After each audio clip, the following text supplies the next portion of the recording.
Kung mapansin nyo, yung timer, yan. Kung mapansin nyo, yung itsura ng intersection dito sa kabila, pareho doon sa controls niya. So pagdating ng dito kami madalas sa mo. pagdating ng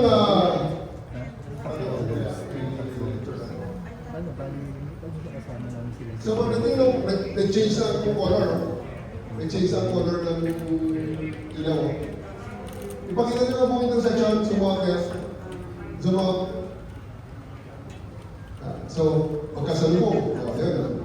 So, 40 seconds na lang bago gagalawin na yan, mag-change. So, ibig sabihin, ang traffic control sa Metro Manila ay nakokontrol mula sa mga second.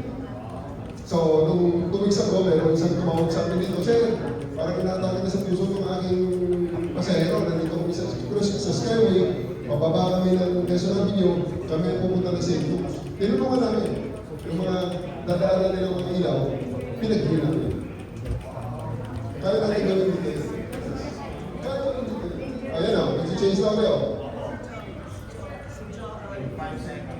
5 seconds, mag-change yan. So, yung katapunan naman tatakbo at saka kaliwa. Tatakbunan naman kaliwa. So, pwede namin makailaman yung ilaw na yun. Pwede makailaman ang timing niya. Ganun lang. Tapos, nakikita namin yung aming sino yung parang, yung tao natin na nakatayo, studying one leg. Huli ka! Kasera! Nakukontak yan. Hanapin nga kasi nung naradi dyan sa grupo na yan. Nahilantok pa. Ayos lang. Basta nagtatrabaho. Ganun talaga. Maluwag naman. Tawagan nyo nga sino yung tao dyan sa intersection na yan. Pwede tayo mag-inasyon. Sino yung may radio dyan? Radyohan mo nga yan. Pag ito sa intersection, sabihin natin. Bigyan natin na yung Gcash. Di ba?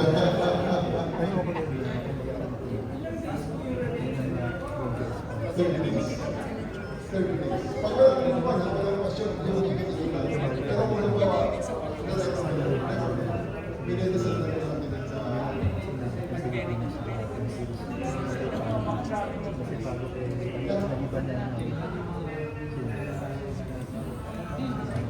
okay? Tapos, ang 136 natin, nandito. Yan ang 136 natin. Sila yung mga sino kanina sumagot ng 136 natin?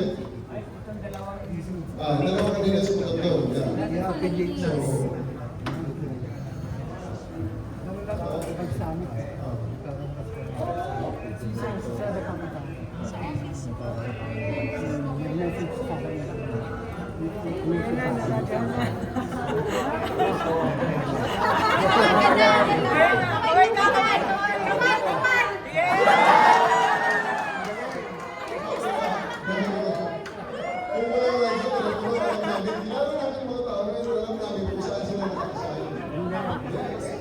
Sir, amuli rin pala kung may naglalambing sa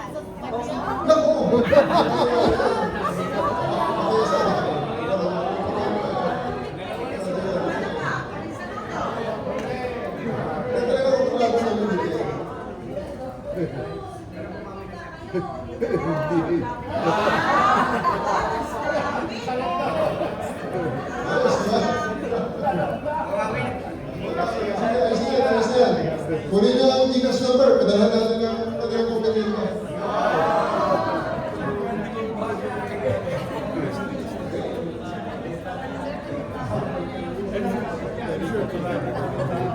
So, meron tayo iba pong cameras. dapat siya makuha ng At yung ating social media pala, nandito. Pag kayo nag-text sa amin, ayan, may sumasagot. May tagasagot. May tagasagot ng social media dito. Okay? O question? Dapat siya mapicturean din. Ang ating mga boss nga, nandito si Mario. How they do. Ang assistant niya, nandito si Ryan. How they do. Yung mga boss, ang ating MMDA. Press release. Alam niyo, ito, may isang kami ng bukan dito eh. Itong Itong ginagawa namin dito, pag halimbawa may emergency,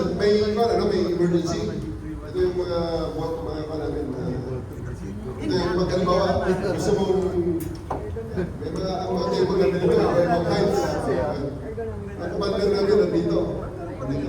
Pwede itaas, pwede ibaba, dito ang kanilang mga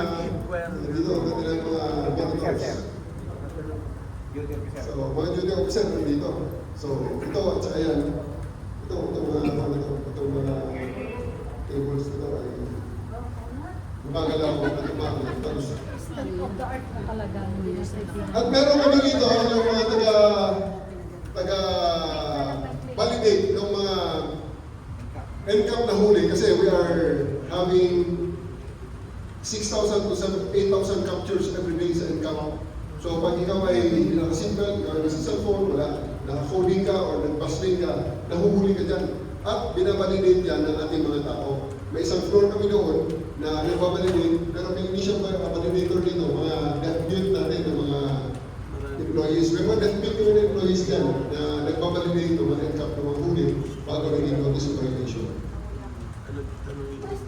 Yes, ma'am. Senior citizen pero still driving kahit coding. Hindi mo ba pag senior pwede nag-drive ng coding? May ba? May policy na ba? Alam ko po ang seniors pwede mag-drive. Depende yata sa LGU. Sorry, Depende kasi sa LGUs eh. Ang pagkatapos, well, ganito yan. Pwede naman, kasi ang inyong notice of violation, meron dalawang QR code. Ang isa is kung gusto mo magbayad, no question asked, QR code mo, bayad ka. Or isang QR code contest. Contest ka. Pwede ba? Especially sir kasi diba, like ako, minsan inilang ko yung file naman ako, senior ako, inilang ko yung pag-coding. So, kasi ako. Pwede ka mag-drive. Yes, ma'am. I-contest nila pwede. Yes, Sa ma'am. private vehicle, pero naka-emergency situation, I-contest, pwede i-contest yan. may deployment kami sa I-contest nyo lang, basta i-contest nyo. Meritorious naman, pag meritorious naman na nag-uwi mo mga fees. sayang, binayaran ko agad sa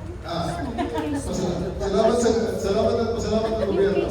Magaling na Sir, makikita ba namin din ngayon yung mga violation natin? Makikita natin. sa ngayon, walang access dito ngayon. Ano? Wala nang access sa violation. Receive ka ng mail. Yeah, para receive nyo ang mail. Pero pwede ngayon sa on-screen, ayan o, yung on-screen, MMD niya, yung may huli ka.